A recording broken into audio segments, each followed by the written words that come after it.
예, 오늘 창세기 20번째입니다. 벌써 그렇네. 예, 예. 예, 창세기 2장 8절입니다. 여호와 하나님이 동방의 에덴의 동산을 창설하시고 그 지으신 사람을 거기 두시니라.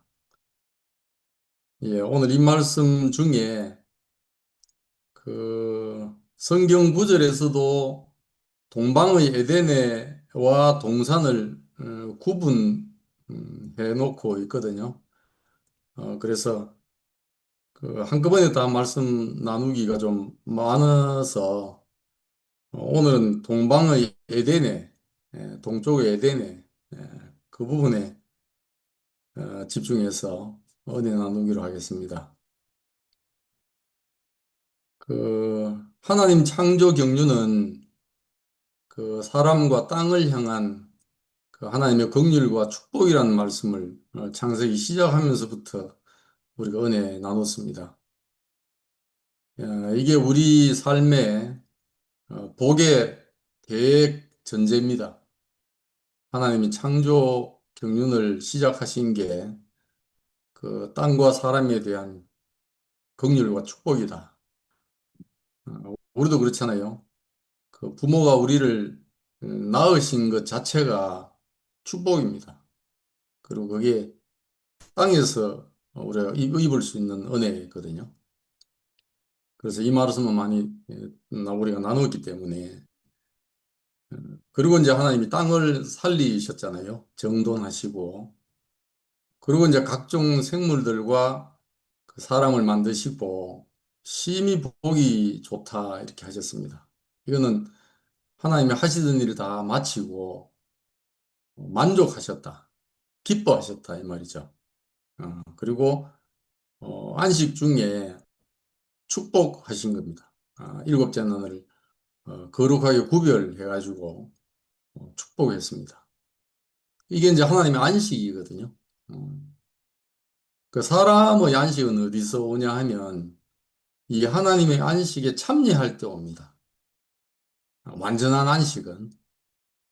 그래서 그거와 달리 뭐 사람이 하나님의 안식을 떠나가지고 또 뭐 일부러 떠나게 하겠습니까? 그 하나님이 안식하셨다는 걸 우리가 모를 때, 이 말씀이 우리한테 안 들려올 때, 우리는 하나님이 우리 인생을 보고 안식하셨다는 걸 모르기 때문에 그 안식할 조건, 상황, 뭐 환경, 그 이런 게 문제라고 생각을 하고 그 안식의 조건과 환경을 만들려고 우리 애를 써왔습니다. 이제 그렇게 하면 그게 완전한 안식이 이러냐 하면 그렇지 않잖아요. 우리가 다 경험한 바대로. 그건 마치 그는 원천이 없는 그 냇가에서 그 물을 반복적으로 계속 퍼올리는 것과 같습니다. 그래서 수고롭기도 하고 또 금방 또 말라버려요. 그 원천이 없기 때문에. 그래, 하나님의 긍휼과 축복이 우리의 원천이거든요. 우리의 안식과 그 쉼의 완전한 쉼의 근원이라고 할 수 있습니다. 그 제 경험으로도 우리가 무슨 안식의 조건이나 환경을 만들어서 느끼는 어떤 기쁨은 잠깐이에요. 그것도 기쁠 수도 있지만 또 그걸로 인해서 또 아픔을 또는 슬픔을 또 같이 맛봐야 될 수도 있습니다. 우리 다 경험했거든요. 예를 들면 뭐 쉽게 돈이 필요해서 돈을 추구했는데 돈으로 인해서 우리가 그냥 압박을 당하고 거기에 눌려서 우리가 사는 경우도 있고 뭐 세상적인 사랑을 쫓아서 갔는데 그 사랑 때문에 울기도 하고 뭐 이렇잖아요. 그렇습니다. 그래서 일요일 말씀에 제게 새겨진 게 있어서 같이 나누면 오늘 말씀과도 같은 연장선에 있기 때문에 그 하나님은 스스로 있는 자입니다. 스스로 있는 자다. 그 이제도 있고 전에도 있었고 장차 올 자의 전능한 자다. 그러니까 이렇게 계시록에서 말씀하고 계십니다. 그러니까 항상 동일하고 영원하신 분이라는 말씀이거든요.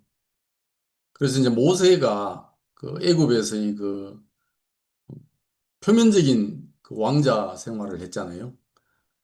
자, 그러면서 이제 이 과정을 많이 거쳤습니다. 마지막에 자기 동족을 위한다는 마음으로 했다가 그 애국 사람을 쳐 죽이는 사건도 일어나게 되고, 그래서 이제 도망자 신세가 돼요.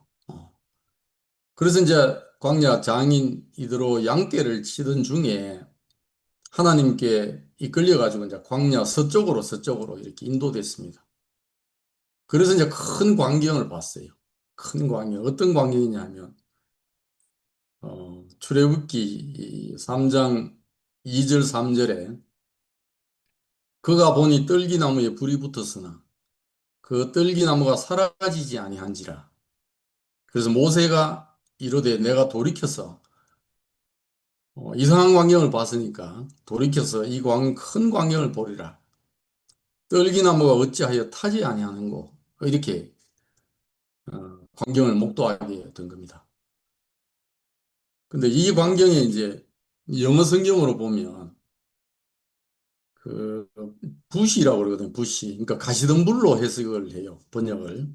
그러니까 가시덤불이 불에 탔는데 불이 붙었는데 이 소모가 되지 않는다 이래 돼 있어요.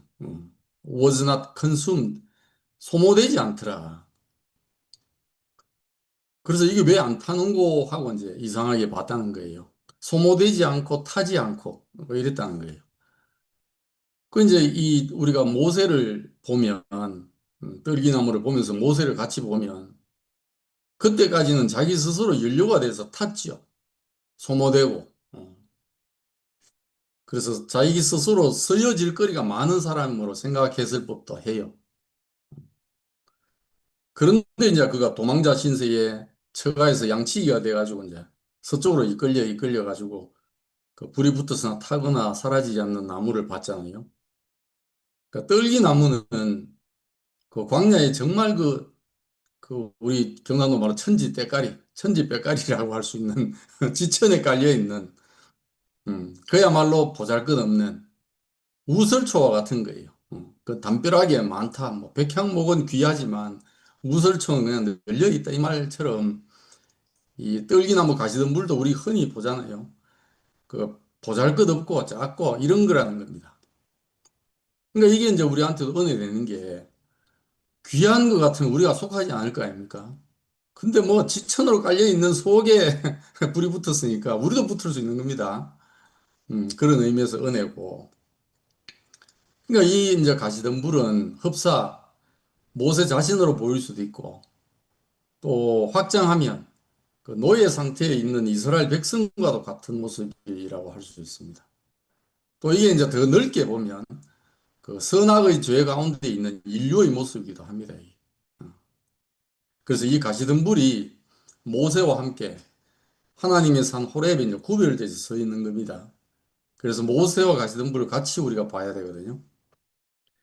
이제 그 떨기나무에 여호와의 사자가 나타나신 가운데 이제 불이 붙었는데 타지도 않고 사라지지도 않았다는 겁니다. 이건 뭘 말하냐 하면 제게 새기지기를 그 떨기나무가 연료가 돼서 소모되는 것이 아니라는 겁니다. 음, 그러니까 나무와 무관하게 하나님 불은 타고 있었잖아요. 우리 속담에 마른 장작이 잘 탄다 이런 속담이 있잖아요. 그러니까 이거하고 반대예요. 반대인데 마땅히 타서 사라져야 될 존재, 떨기나무나 가시덤불, 그리고 모세, 그 존재가 은혜로 보존된 겁니다. 안 타고, 안 타고. 그러니까 이 불은 어떤 불이냐 하면 태우는 불이 아니고, 그 하나님이 임재하는 불이고, 구별해서 함께 거주하는 불이라고 할 수 있습니다. 그래서 이게 출애굽기 3장 8절에 그 이스라엘 백성의 고통 소리를 듣고 내가 내려가서 인도한다는 말씀 지난번에 나눴잖아요. 그 내려감의 서곡이라 할 수도 있고 그렇습니다. 그래서 모세로 우리가 보면 그 하나님 앞에 더 이상 자기 자신이 연료가 아니라는 거예요. 이때까지 애굽 생활에서 또 자기 이스라엘 백성을 동정해서 뭐 소비됐던 것처럼 그러다가 잘못된 것처럼 그런 연료가 아니라는 거예요. 아니고 하나님이 그 연료 자체를 필요로 하는 게 아니고 그냥 모세 자체를 쓰시는 거죠. 모세 자체가 그릇이 돼서 하나님 불이 붙는 이제 이 광경을 저도 이제 생각을 하니까 너무너무 은혜인 거예요. 어. 왜 은혜인가? 당신 모세에게도 왜 돌이켜서 내가 이 큰 광야를 보자 했을까요? 그 가시던 분이 타야 되는데 안 타고, 그 자기도 이때까지 탔던 사람인데 안 타는 그 사람을 발견되었을 거 아닙니까? 그러니까 이게 오늘날 우리에게도 큰 놀라운 광경인 거죠. 어. 그래서 만약에 이게 하나님과 사람의 생각이 다른 거거든요. 그래서 하나님의 경륜이 이루어지는 과정에 우리가 각자 연료가 돼서 소모되고자 이렇게 애를 쓰면 차별이 생겨요. 사람이 연료가 돼서 그 사람이 무슨 심지어가 돼서 하나님의 경륜이 이루어지려고 그러면 차별도 생기고 연기와 끝스름도 나고 잡음도 생기고 그렇게 돼요. 그 분열이 돼요. 제게 있어서는 이런 말씀 들으면서 제가 깊이 이게 새겨졌어요. 아, 그렇군. 가시떨기에 붙은 하나님의 불은 가시떨기를 연료로 쓰지 않는다. 단지 그 가시떨기에 그냥 임재하는 거지. 그래서 사람은 그 하나님의 임재, 임마누엘을 위해서 존재 자체로 그러니까 그릇으로 그냥 적용될 뿐이지 우리가 뭐 타려고 생각하면 안 된다는 생각을 경고를 제가 받게 된 것 같습니다. 제 경험으로도 그래요, 보니까. 음. 그래서 그 다음에 이제 동방의 에덴의 부분인데요. 왜 동쪽인가? 그러니까 인더 이스트라고도 표현되어 있고, 이스트워드, 동쪽으로 이렇게도 표현되어 있거든요. 이거는 이제 동쪽은 그 앞, 근원, 기원, 태초 이런 의미가 있답니다. 이건 이제 장소적으로 동쪽이란 말과 함께 시간적으로 기원, 태초 이게 중첩되어 있답니다. 의미가. 그래서 앞에 있는 근원 이런 말이겠죠. 그리고 여기는 이제 하나님의 생명이 시작되는 곳, 그리고 하나님의 생명이 주어지는 곳 이걸 말할 때 동쪽, 동쪽. 그래서 하나님의 인재가 시작되는 곳이죠. 방향이고. 그래서 여기는 이제 하나님이 사람을 살게 하신 자리입니다. 자리. 근데 이제 우리가 나중에도 보겠지만 그 타락 이후에 동쪽 문이 막혔거든요. 그래서 창세기 3장 24절에 보면 여호와 하나님이 에덴 동쪽에 그룹들과 화영금을 뒀다. 막았다 이 말입니다. 그러다 보니까 이제 4장 16절에 가보면 가인이 여호와 앞을 떠나서 에덴 동쪽 놋 땅에 거주했더라. 이게 이제 하나님의 임재에서 더 멀어졌더라 이 말입니다. 동쪽에서 자꾸 멀어졌더라 이 말입니다. 그런데 이제 우리가 봤잖아요. 모세가 그 장인 제사장 이드로의 양떼를 치더니 그 떼를 광야 서쪽으로 인도했다. 그래서 하나님의 산 호렙에 이르렀다. 그럼 이제 모세는 이제 서쪽으로 갔거든요. 그럼 서쪽은 어떤 거냐? 광야의 서쪽은 불, 바람, 가시덤불로 대표되는 곳이래요. 그 여기는 사람이 살기 어렵답니다. 뭐 가시덤불, 불, 바람이 있으니까. 그래서 사람이 생존을 위해서 여러 가지 과정을 겪고 또 인내가 필요한 곳이랍니다. 그러니까 많은 과정을 겪죠. 그래서 사람이 많은 과정을 겪고 난 후에 이제 하나님이 사람을 다시 부르는 곳입니다. 하나님이 사람을 다시 부를 때 그래서 하나님은 창조 때는 동쪽에 나타나시고 구속할 때는 부를 때는 서쪽 광야에서 나타나신다. 이런 의미입니다. 그래서 사람이 타락한 이후에도 하나님이 모세를 다시 부르시기 위해서 광야 서쪽에서 나타나신 것은 모세에게도 은혜지만 우리에게도 이게 긍휼과 은혜죠. 하나님이 사람이 타락한 이후에도 동쪽이 아니고 또 서쪽에서 나타나셔가지고 우리를 또 부르시니까 그래서 에덴 동쪽에 동산을 두신 것은 그 생명나무는 그 동산 가운데 있잖아요. 그래서 중심에서 사람을 통해서 세상을 흘러가게 하고 또 타락한 이후에는 다시 돌아올 구속의 방향을 미리 이렇게 정의해 뒀다. 이렇게 해석을 합니다. 그래서 그 은혜죠. 그래서 오늘 이제 중요한 게 이제 포인트가 키워드가 에덴이거든요. 에덴. 이거는 기쁨이라는 뜻입니다. 기쁨. 그래서 에덴, 기쁨, 즐거움, 풍요 이런 말이거든요. 그러니까 하나님이 동산을 창설하시되 어디에 동쪽 동방의 에덴이니까 하나님의 생명이 시작되는 하나님 임재가 있는 그 동쪽의 에덴의 기쁨에 이 말입니다. 그러니까 우리를 하나님이 기쁨 안에 우리를 두신 거죠. 이게 놀라운 은혜잖아요. 우리를 슬픔 가운데 두신 게 아니고 당신의 기쁨 가운데 우리를 두셨다. 이게 너무너무 감사한 겁니다. 사실 우리 이제 줌 안에도 실제적으로 감사하는 사람들 안에 우리 있는 겁니다. 이게 기쁨 가운데 있는 거죠. 누가 만약에 여기에 근은히 슬픔을 노래한다 누가 오겠습니까? 안 오죠. 그래서 에덴은 하나님 자신 안에 있는 충만한 기쁨에서 시작되는 기쁨이죠. 이 기쁨은 뭐 사람들처럼 부족해서 채워지는 기쁨이 아니고 하나님의 경륜, 말씀, 생명 이것이 그대로 발현될 때 오는 기쁨. 그래서 앞에도 봤잖아요. 하나님 만족하셨을 때 보니까 창조 경륜을 다 마치신 하나님이 만족하신 거죠. 그게 하나님의 기쁨입니다. 하나님이 동산을 창설하신 곳은 이렇게 동방의 에덴에 창설하신 겁니다. 그래서 에덴은 기쁨의 근원이고 어, 그리고 아무리 나누어 주더라도 뭐 이게 줄거나 끊어지지 않는 기쁨이에요. 음. 그러니까 기쁨의 원천이죠, 원천. 근데 이제 에덴은 이제 장소 이전에 관계적인 하나님과 그 지으신 사람과의 관계 안에서 오는 기쁨의 상태입니다, 상태. 그래서 지난번에도 말씀드렸지만 그 이모사님이 저희들 보고 저희 아버님이 어머님 돌아가시고 난 다음에 어떤 분 만나서 함께 하시고자 하실 때 저희들이 하신 말씀이 그 말씀이었다고 그랬잖아요. 아이고 너희 아버님이 아버지가 편안해야 너희들도 편하다. 그 말이죠. 원천이 편안해야 된다는 거죠. 원천이 기쁨이어야 우리도 기쁘다 이 말입니다. 이게 원리거든요. 그래서 그 하나님이 땅의 흙으로 사람을 지으시고 생기를 그 그에 불어넣으신 것은 다른 말로 표현하면 하나님의 만족이 사람 안에 생명의 숨으로 불어넣어진 겁니다. 하나님의 만족이. 하나님의 숨이 들어간 사람, 그러니까 생명체라고 그랬잖아요. 지난번에 네페시 하야.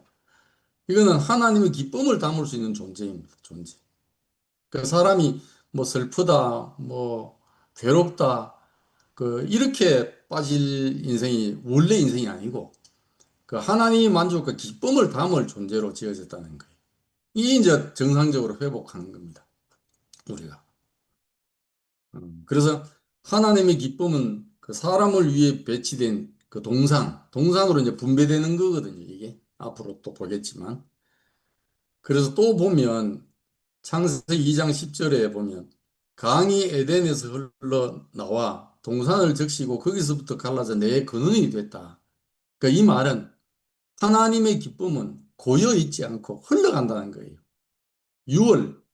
흘러간다. 자기 안에만 있지 않고 흘러가는 겁니다. 그래서 온 땅으로 확장되는 겁니다. 하나님의 기쁨은. 그리고 참 은혜로운 것은 하나님의 기쁨은 타락한 이후에도 포기가 안 돼요. 그래서 고난을 통해서 새로운 생명과 번성으로 드러날 것을 말씀하고 있는 부분이 있습니다. 그리고 이게 이제 이사야 53장 10절을 보면 여호와께서 그에게 상함을 받게 하시기를 원하사 이게 하나님이 원하신다는 거예요. 이게 예수 그리스도를 두고 말씀하시는 거 아니겠습니까? 구약이지만은 우리가 예수 그리스도의 상함을 우리 기억해 보면 여호와께서 하나님께서 아버지께서 그에게 아들에게 상함을 받게 하시기를 원한다. 이 하나님이 원하신다는 거예요, 이게. 그래서 질고를 당하게 하셨은즉 그의 영혼을 속건 제물로 드리기에 이르면 그가 씨를 보게 되면 새로운 씨를 본다는 거예요. 새로운 생명의 씨를 본다는 겁니다. 이게 조의 생명 아니겠어요? 그의 날은 길 것이고 또 그의 손으로 여호와의 뜻이 형통하리로다. 그러니까 타락이 돼도 새로운 하나님의 아들이 나와서 새로운 씨를 내고 하나님의 그 타락으로 인해서 손상을 입게 된 하나님의 뜻이 경륜이 결국은 이루어질 거다 이 말입니다. 그러니까 하나님은 포기하지 않으시. 우리가 이게 동화줄입니다. 이게 하나님의 속한 그 백성의 굳건한 반석이 이겁니다. 그래서 사람은 우리를 버려도 하나님은 우리를 버리지 않으신다는 그게 이게 확고한 우리의 근거거든요. 이게. 그래서 사람에게서 난 기쁨은 우리 생각해 보면 이거는 관계에서 시작된 게 아닙니다. 우리 다 경험해서 보면 소유, 뭐 내가 갖췄다 이런 데서 기인한 거거든요.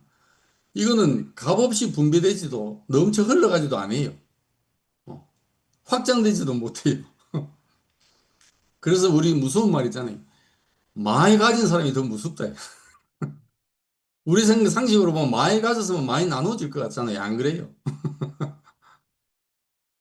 그래서 제가 법원에 있으면서 옛날에 제가 처음에 들어갔을 때 전해 들었던 얘기인데 우리 그 아주 참 대선배 중에 그 양반은 그 죄명에 따라서 이 판사가 예를 들면 판단할 때 일정해야 되잖아요. 그런데 특히 도둑놈, 재물 훔쳤다. 여기에 막 엄청 강하게 엄벌하는 사람이 있었대요. 근데 그 사람이 부자래요, 부자. 그러니까 뭐 부자인데 자기 물건 훔쳐가는 데는 아주 막 강하게 엄벌하는 거예요. 그러니까 그런 얘기를 들었거든요. 그래서 왜 그렇겠습니까? 원천이 없기 때문에. 계속 원천이 있어서 흘러오면 퍼져도 괜찮을 거 아닙니까? 근데 원천이 없으니까. 나눠주면 금방 그냥 떨어질 걸 알기 때문에 나눠줄 수 없는 거죠. 그래서 빼앗기거나 부정적인 상황을 만나면 말라버리는 거죠. 자기 안에 있는 기쁨이. 그래서 우리는 하나님의 기쁨의 원천 안에 있다는 게 이렇게 참 감사한 일입니다. 이 이제 하나님의 만족과 기쁨이 어디에? 그 맏아들 예수 안에서 드러나 있습니다.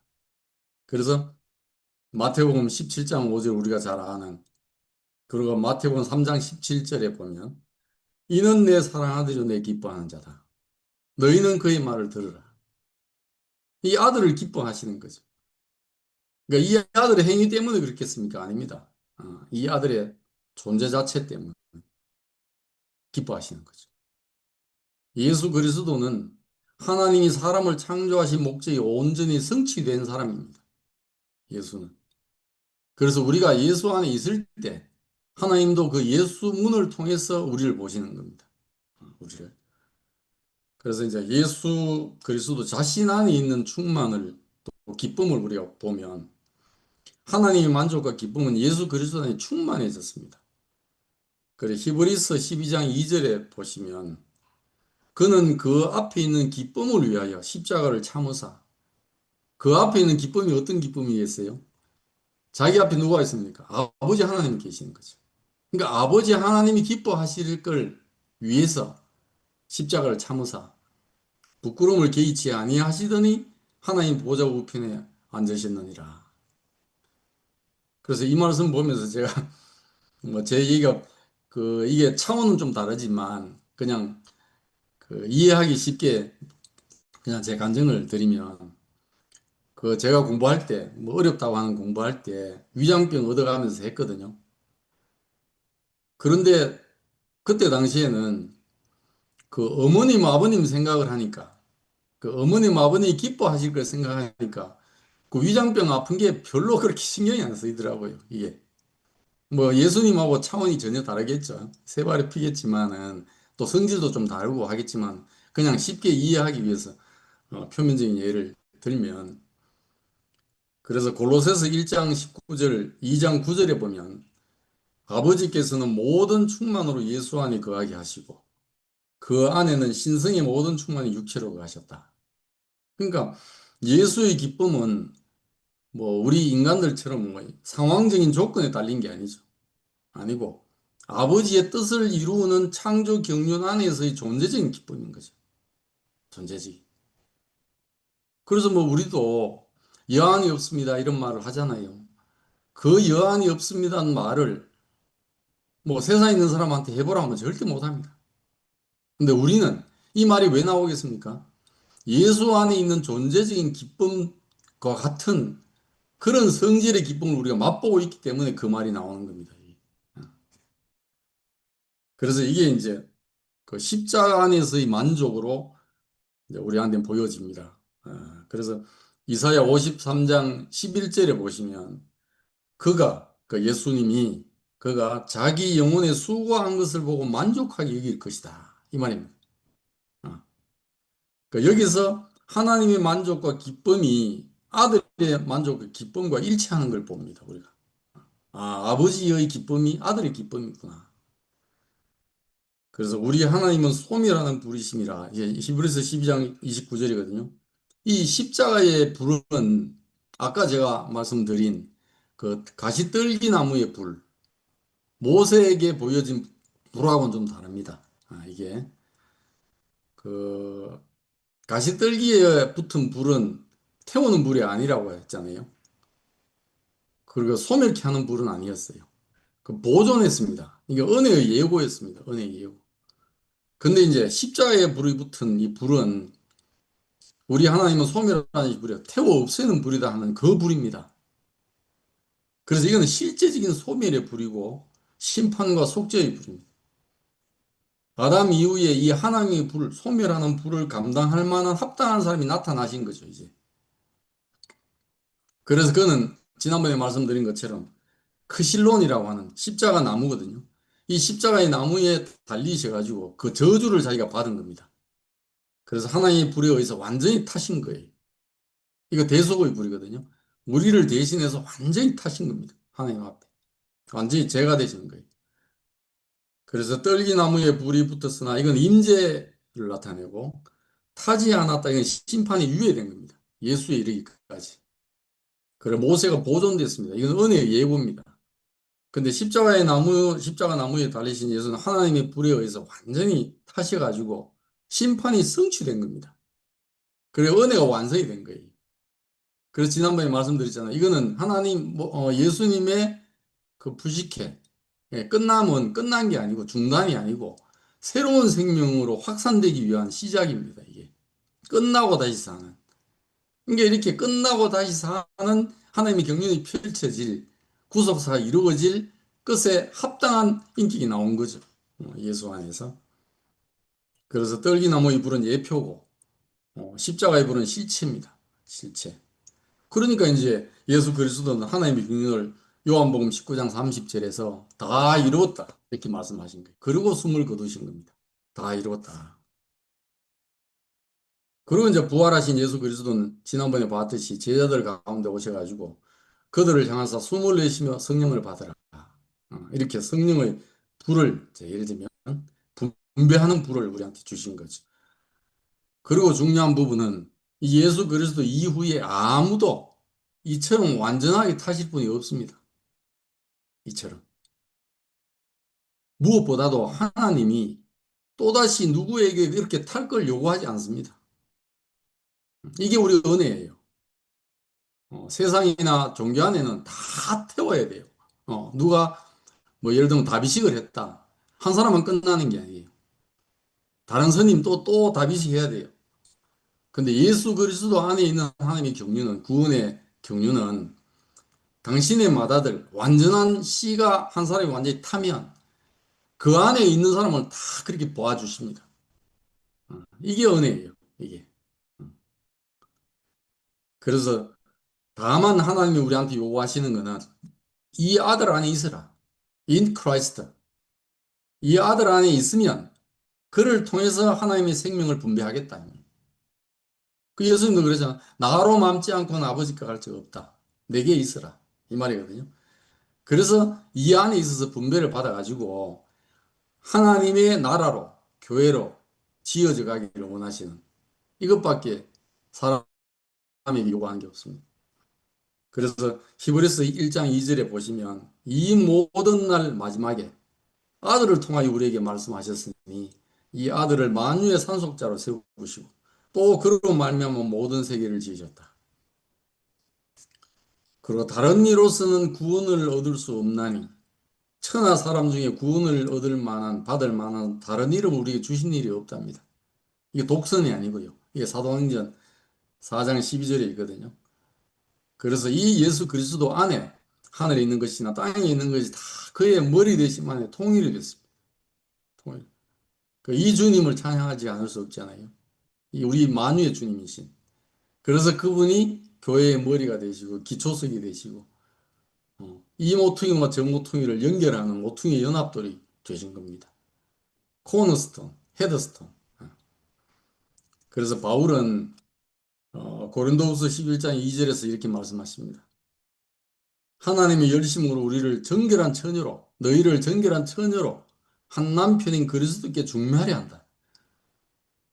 이게 바울 자신도 사라지고 자기 육체 안에 예수 그리스도께서 사시게 됐다고 간증합니다. 이게 바울 사역의 절정입니다. 저도 참 이모사님한테 받은 은혜 중에 은혜가 몸과 마음이 건전하실 때 나는 여러분들 다 포함 못합니다. 여러분들 예수기를 중매합니다. 저는 이게 은혜 중에 은혜입니다.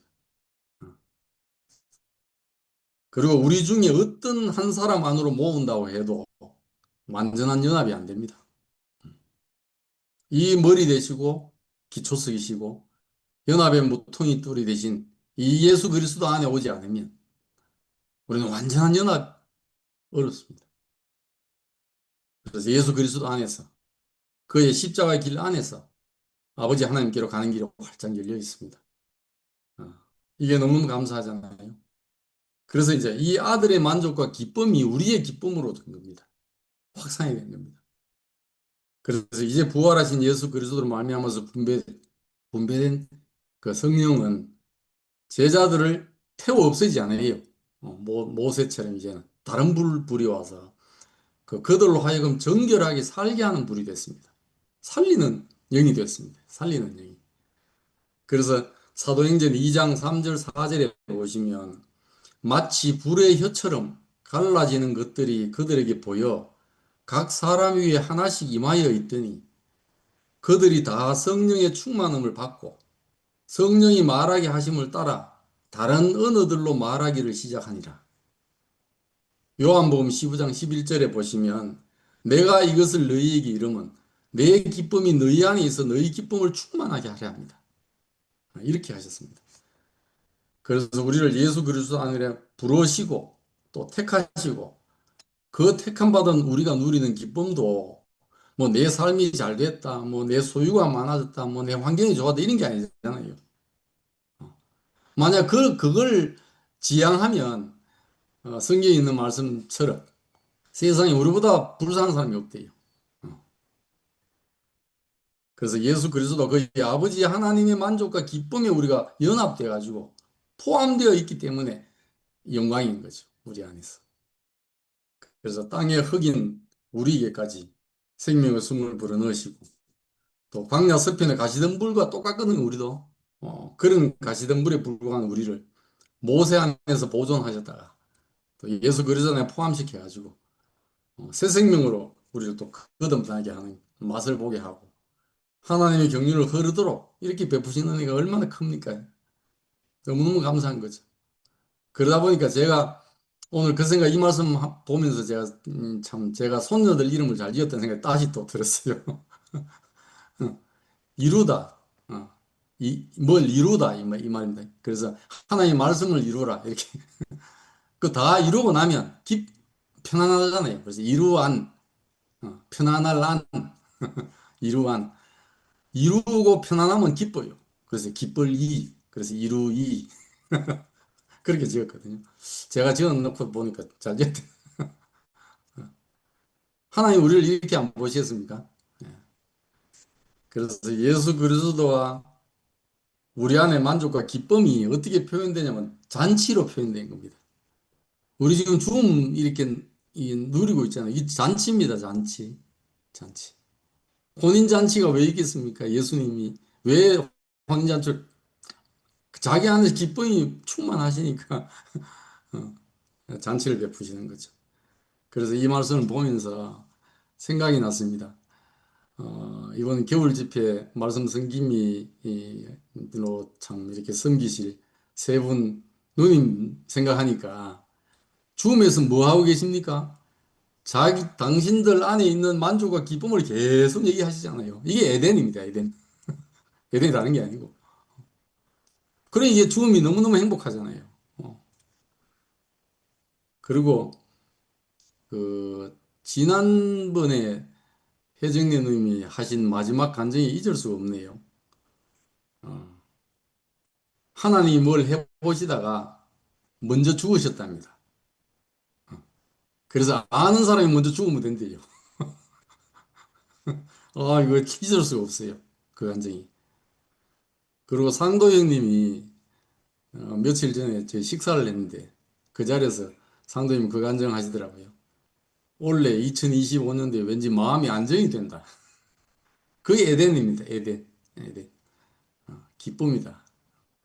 그래서 우리를 이 에덴에 하나님 자신의 만족과 기쁨 안에 우리를 두신 이 은혜가 너무너무 놀랍습니다. 이런 은혜를 베푸신 주님 찬양합니다.